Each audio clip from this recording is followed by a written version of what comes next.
Halo, apa kabar Anda semua?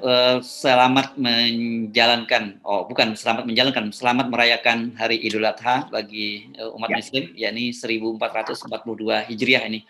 Situasi kita menjalankan merayakan Idul Adha dalam situasi yang sangat prihatin tahun ini, bahkan jauh lebih prihatin dibandingkan tahun sebelumnya, saya kira ya, Bung Rocky. ini tahun yang akan dicatat di dalam sejarah Republik. Tahun di mana kekacauan itu ada di semua aspek. Gitu. Dan dulu ada Raja Louis XVI, dia bikin peringatan dulu pada Prancis bahwa après moi les déluge, setelah aku akan ada banjir besar, artinya kekacauan.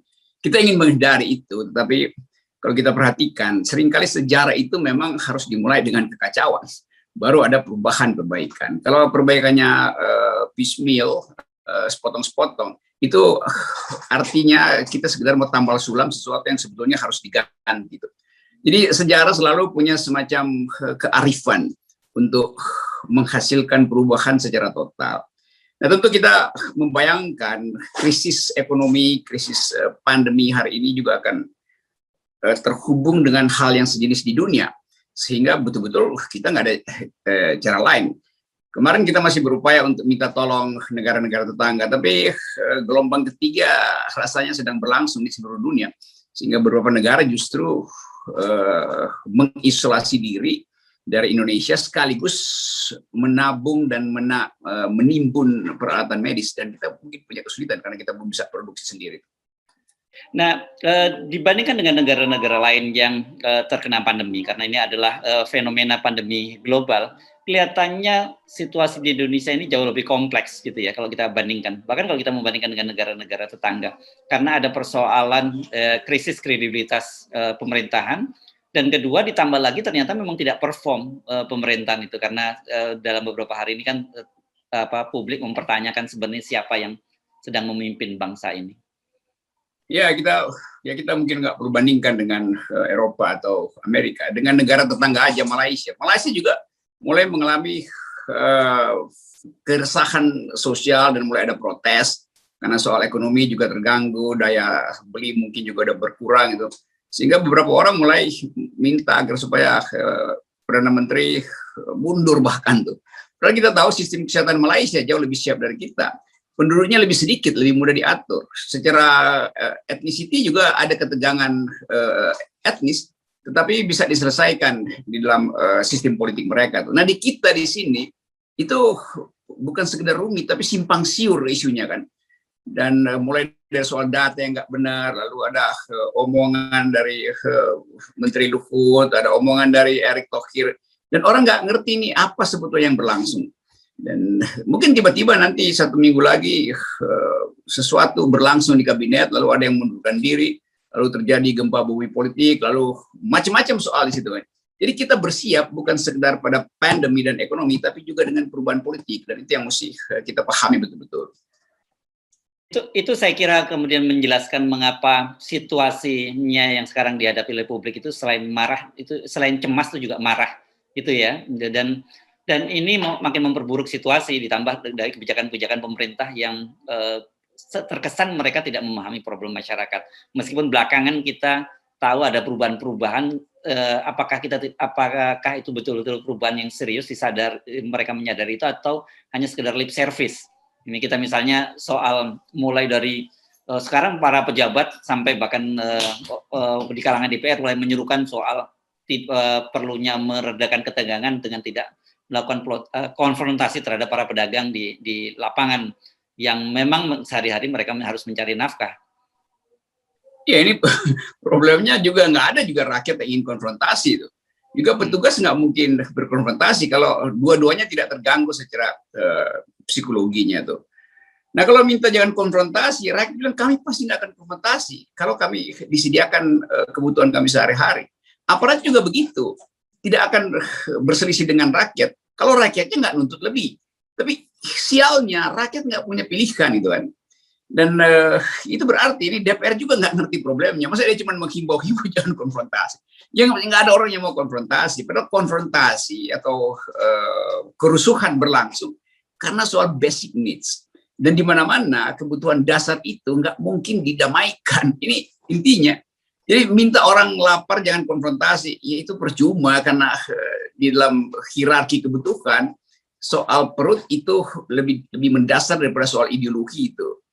Jadi soal yang material selalu mendahului hal-hal yang sifatnya ideologis. Kita belajar lah itu dari sosiologi.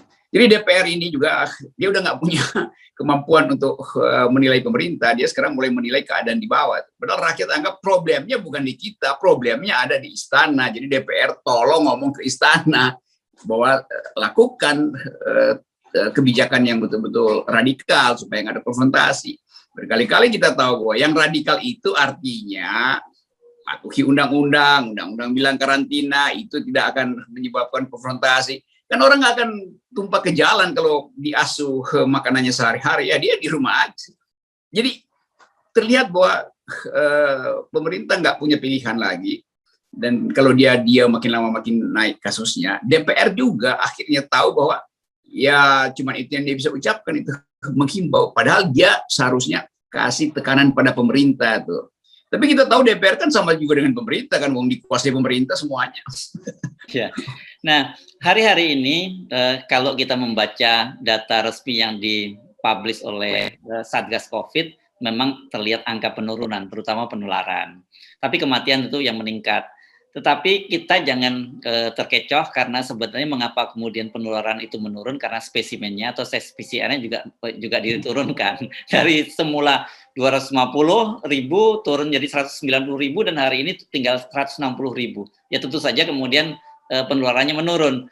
Tetapi kalau kita lihat apa sinyal yang disampaikan oleh Pak Luhut yang menyatakan bahwa sekarang Malaysia sampai Amerika pun sudah mulai antri oksigen, saya kira ini merupakan sinyal nyata terjadinya pemburukan terhadap situasi yang terjadi di Indonesia saat ini.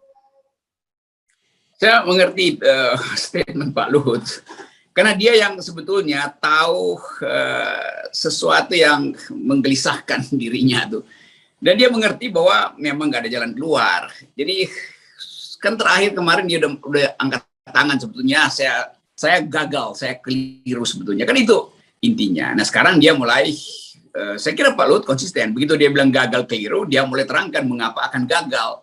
Karena oksigen makin lama makin kurang di dunia, alat-alat kesehatan juga segala macam, virus, vaksin juga yang makin langka.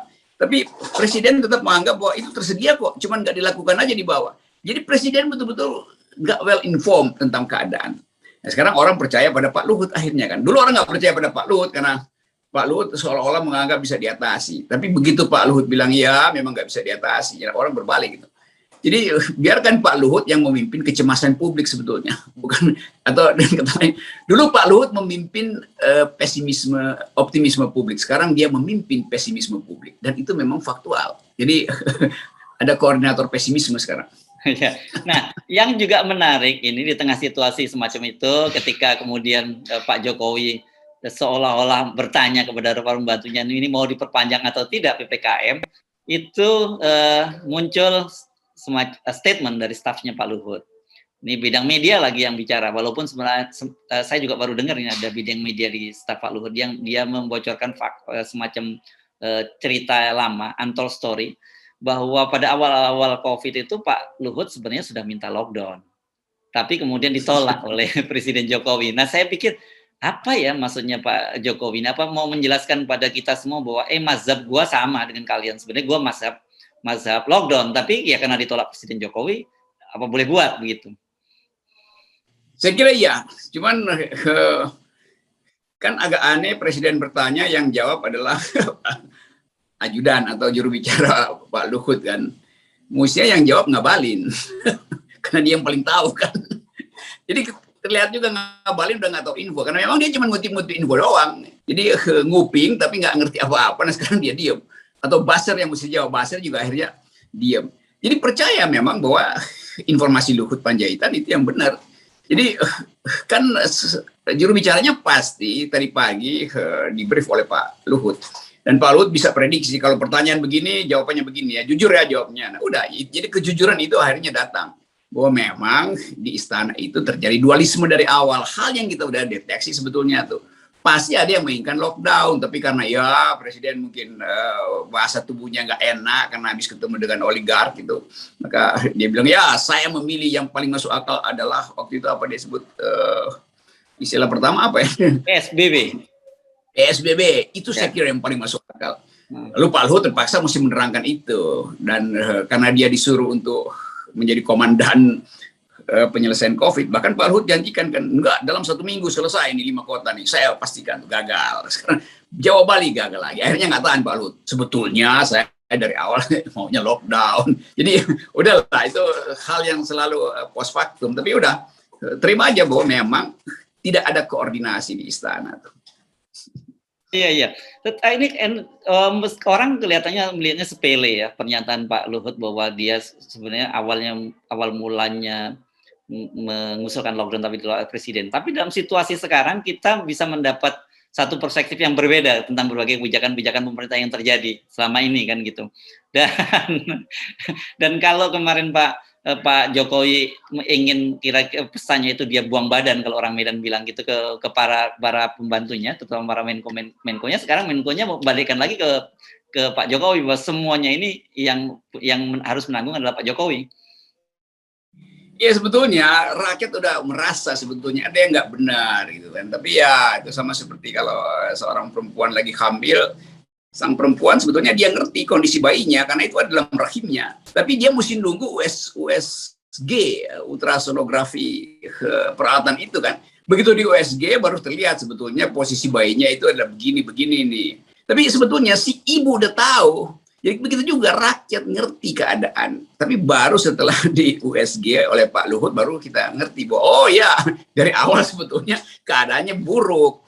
Nah ini begini-beginian kan yang harusnya kalau presiden mengerti dia buka dari awal sehingga nggak anggaran udah keburu habis, internasional udah ngepung kita dianggap kayak orang yang berpenyakit dan bahaya bagi dunia tuh. Kita udah disingkirkan baru satu-satu ngomong gitu kan. Lagi Sri Mulyani ngomong pastikan, iya memang saya juga udah hitung sebetulnya, cukup kok uangnya tuh. Kan bisa begitu nanti Sri Mulyani mau bilang kan. Karena Pak Luhut udah mulai, jadi kita anggap aja Luhut Binsar Panjaitan membuka kotak Pandora. Itu kira-kira. Iya. Nah, kalau kita menggunakan terminologi pesawat, kan kita yang digunakan oleh Anies Baswedan beberapa waktu yang lalu, berarti kita ini kan sebenarnya memasuki cuaca yang buruk gitu dan kita mesti bersiap-siap menghadapi turbulence. Apakah bisa dilihat ini apa yang dilakukan oleh Pak Luhut ini sebagai kru itu mempersiapkan emergency exit gitu dengan pernyataannya itu, Bung Rocky? Ya, saya kira Pak Luhut pada waktu Anies bicara begitu, dia ada di air traffic control di AT, apa namanya ATC itu kan. Jadi Pak Luhut tahu bahwa memang ini akan ada hard landing. Tapi dia berusaha untuk menenangkan keadaan setelah dia tahu bahwa betul-betul pesawat itu nggak bisa lagi cari lapangan darurat lain, harus mendarat secara keras. Nah karena itu sekarang dia kasih sinyal benar bahwa kita mau mendarat secara keras ya. Kan kalau pilot ya dia cuma tunggu ATF-nya kan, apa ATC-nya, air traffic control-nya kan. Nah Pak Luhut ada di atas menara dan lihat bahwa ya hari ini saya mesti pastikan atau jam ini memang akan ada pendaratan darurat. Jadi yang terjadi bukan PSBB darurat sebetulnya, tapi pendaratan darurat dan ini akan ada guncangan nih. Nah, saya nggak tahu bagaimana guncangan tergantung BIN intelijen itu pasang kuping di mana yang ada keresahan. Apakah emak-emak bersiap-siap untuk bawa panci sebagai protes atau mahasiswa akan nambah mem segala macam itu kita biarkan dijawab nanti oleh waktu. Iya, iya. Tapi indikasi-indikasinya memang jelas ya. Kita lihat justru di beberapa daerah yang belum diberlakukan secara resmi PPKM darurat, terutama di luar Jawa dan Bali itu justru aksi-aksi massa jauh lebih lebih sporadis gitu. Ya sebetulnya ini presiden mesti ngerti bahwa begitu terjadi sporaditas itu artinya psikologi publik bukan lagi soal pandemi, tapi soal legitimasi kekuasaan. Kan itu intinya kan, buat terjadi penularan keresahan dan itu berlangsung karena hukum sosiologi begitu. Jadi rakyat bukan sekedar lagi minta presiden lebih tegas, mereka minta supaya ada ketegasan baru dari pemimpin yang lain atau pemimpin baru gitu kan. Kan itu intinya sebetulnya. Jadi kalau presiden nggak bisa baca keadaan, maka ini akan tumbuh terus saja bergulir. Satu yang disebut apa namanya contagious effect, itu efek menularnya ini. Kan bagian-bagian yang berkali-kali kita terangkan itu seolah-olah istana anggap under control. Nah sekarang soal ini makin sulit untuk diselesaikan. Jadi siapin aja UGD politik gitu, karena keadaan darurat ini akan menghasilkan guncangan besar. Ya, sebenarnya kan kita sebagai rakyat, sebagai penumpang, kita berharap kalau ada situasi yang darurat, harusnya Pak Jokowi sebagai pilot itu berlaku seperti Anies mengingatkan warga Jakarta, bersiap-siap, kencangkan ikat pinggang, karena kita akan memasuki udara yang buruk dan kemungkinan terjadi turbulens. Kan begitu harusnya yang disampaikan. Ya itu, ya ini soal jam terbang pilot sebetulnya tuh, atau pilot salah bawa pesawat gitu kan. Mestinya bawa pesawat penumpang itu, tapi dia bawa kargo, jadi dia nggak ngerti bahwa yang di belakang itu adalah manusia, bukan kargo. Karena ini soalnya kan, jadi guncangan itu dia nggak peduli, itu dia terobos aja awan, cumulonimbus, padahal dia bisa memutar pakai sudut yang lain. Cuman dia tahu kalau dia memutar itu afturnya lebih banyak emang terbuang, jadi dia mau menerobos dan akibatnya guncangan. Nah ini sebetulnya jadi keadaan yang memang dari awal predictable, tapi ya karena ugal-ugalan ya udah, ya mau apa, kita mau nolong apa, kita berdoa iya, tapi doa itu membuat batin kita tenang, tapi kehidupan sehari-hari nggak bisa tenang hanya dengan berdoa, karena ini soal negara. Doa itu adalah individual. Ya, saya kira hari ini momentum Idul Adha setidak-tidaknya memberikan ketenangan pada kita. Kan biasa itu manusia ketika dia menghadapi realitas kehidupan sehari-hari dan kepentok itu kan yang paling nyaman itu kan lari ke agama, itu bisa lebih menenangkan gitu ya. Ya memang itu fungsi agama adalah memperluas batin, yang membuat batin itu lega itu. Dan kita tentu berharap bahwa setelah batin kita lega, ada energi baru untuk membayangkan harapan perubahan lebih baik. Jadi segeralah setelah Hari Raya Kurban, kita siap-siap untuk kembali menghadapi turbulensi politik baru.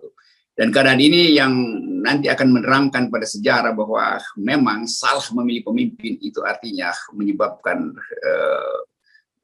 tambal sulam kebijakan, dan itu akan membebani generasi ke depan. Nah sekali lagi kita mesti ingatkan bahwa yang dilakukan oleh kekuasaan sekarang itu menghilangkan potensi dari manusia Indonesia untuk tumbuh dalam 1 dekade ke depan. Itu intinya sebetulnya. Itu saya ingin garis bawahi tadi, bahwa kesalahan memilih pemimpin itu dampaknya memang sangat panjang. Dulu kita memang diingatkan kan, kesalahan kita berapa menit di bilik pemilu itu dampaknya bisa panjang, bisa sampai 5 tahun. Itu kalau 1 periode. Kalau 2 periode itu bisa lebih lama lagi. Apalagi kalau 3 periode, itu lebih panjang lagi. Baik, Saya kira peringatan itu udah lama dihapus sama buzzer. Oh gitu. Penting kita ingatkan kembali sekarang ya. Ya. Itulah, sejarah selalu mengulang dirinya sendiri. Oke, terima kasih. Siap. Bye. Selamat Idul Adha.